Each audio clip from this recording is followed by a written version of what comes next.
ኤፍሬም ተጋለጠ። ሄርሜላና አብርሽ በአንድ መጡ። አሳይ እናንተ ወንድም በወንድሙ በዚህ ልክ ሲሆን አያስጠላም እንዴ?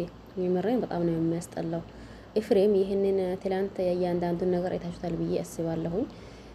ያኔ እሱ ጋር ችግር እንደተፈጠረ ደውሎ ከዛም በኋላ ደግሞ እሷንም ደግሞ ናይ ቶሎ ድረሽ የአብርሽ ቤት ማለት ሩታ ቤት ተብሎ እንዲደወልባት ማድረጉ ታገቢ ነው አግባብ ነው ብዬ አላስብም። ሲጀመር በዚህ ጋር እኔ ሩታም ራሷ ትክክል አይደለችም። ምንም ይሁን ምን አንዴ የተፈጠረው ነገር ተፈጠረ። እሱን ያኔ መጋበዙ ያኔ ጥሩ ጊዜ እንዲያሳልፍ ከልጁ ያኔ ይሄ ነገር ተገቢ ነው ብዬ አላስብም።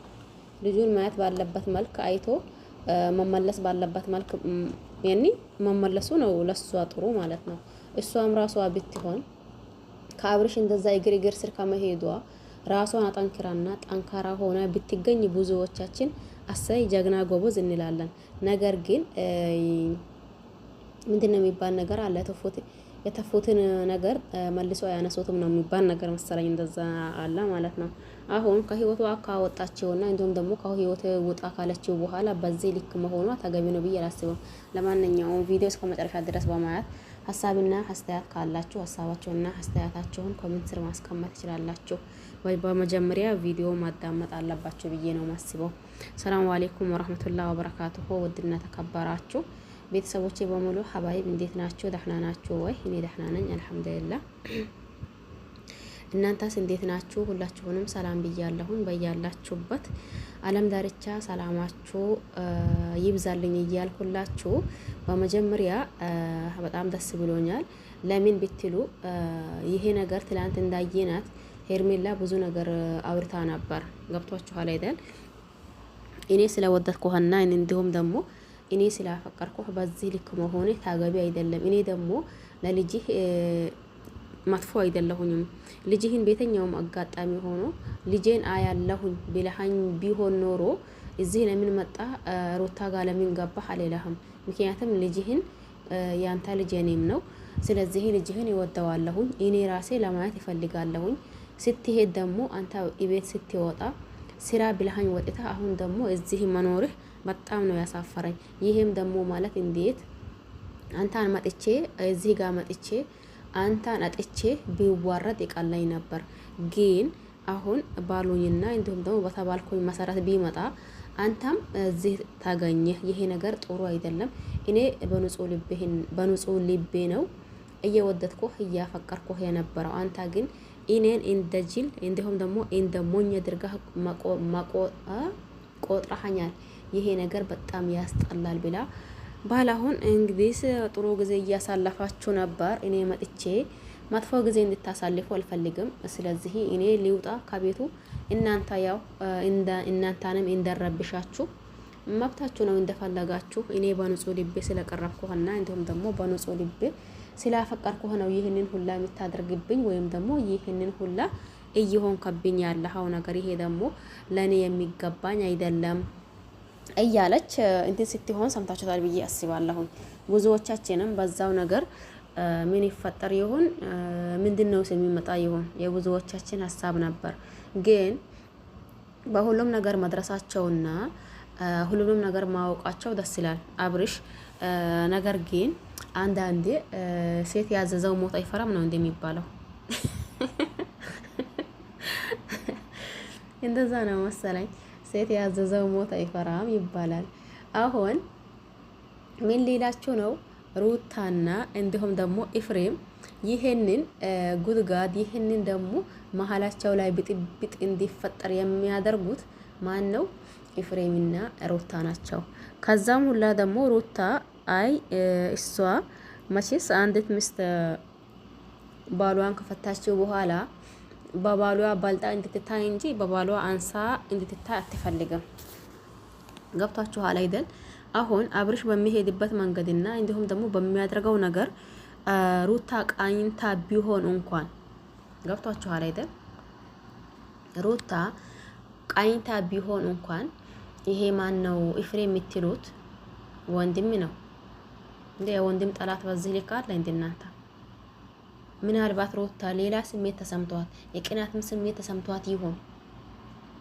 ጠይብ ይሄ ደንቆሮ ማለት ነው። ይሄ ኤፍሬም የምትሉት ማለት ነው። ጀዝባ ወንድሜ አይደል እንዴ አንተ ሰውዬው ምን ሆነህ ነው እንዴ? ከሩታ ጥግ እየሄድክ ከወንድሜህን በዚህ ልክ ማድረግ ተገቢ ነው ብዬ አላስብም። ሩታን ፈልጋት እንደሆነ ለራሴ አግባት። መቼስ ወንድሜ ፈቷታል አይደል?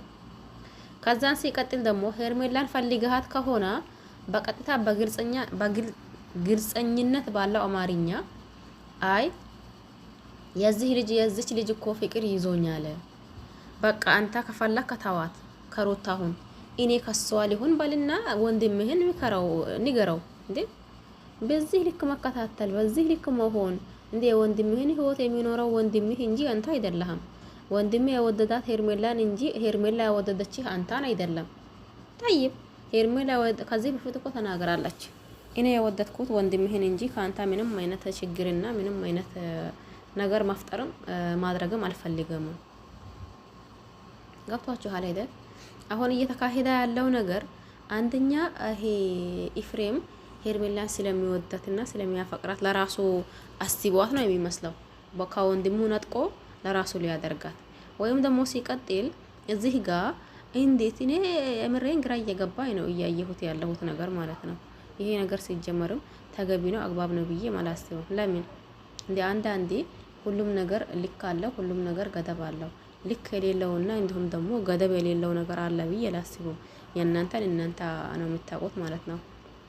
ብዙ ጊዜ እንደ መልካችን ሁላ ሀሳባችን አስተያየታችን ሊለያይ ይችላል።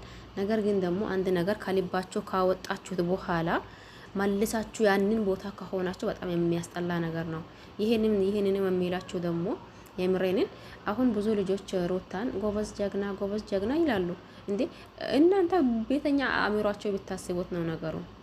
መቼስ አንድ ሚስት ከባሏ ከተፋታች በኋላ ባሏን መለማመን እሱ የት ገባ የት ወጣ እሱን በሆነ አጋጣሚ ሁላ ለማየት በሆነ አጋጣሚ ሁላ አባብላ ወደ ራሷ ለማመለስ መጀመሪያ ፊታን ያለች ራሷ ከዛም በኋላ ተመልሳ ራሷ እንደዛ መሆነ ተገቢ ነው ብዬ አላስብም።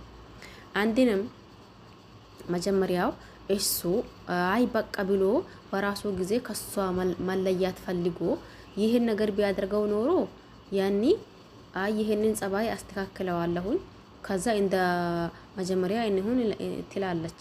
ገብቷችኋል አይደል? አሁን ግን ራሷ በራሷ እዚህ ጋር ሁላችንም እናውቃለን። በነገራችን ላይ ያኒ እኔ ህዝቡን ወጣ ይቅርታ ጠይቃ እኔ ከሱ አንድ መሆን አልፈልግም ቢላ አሁን ግን ይሄ ነገር ሲፈጠር በጣም የሚያስጠላ ነገር ነው። የምሬንን ልክ አይደለም አስለን ሲጀመሩ የምታደርጋቸው ነገራቶች። ኤፍሬም ደግሞ አንደኛ በወንድሙ ይቀናበታል። ወንድሙ ምቀኛ ነው፣ እኔ አላውቅም። ሲቀጥል ደግሞ ሄርሜላን አፍቅሮ ወይም ወዶት ከሆነ እኔ አላውቅም።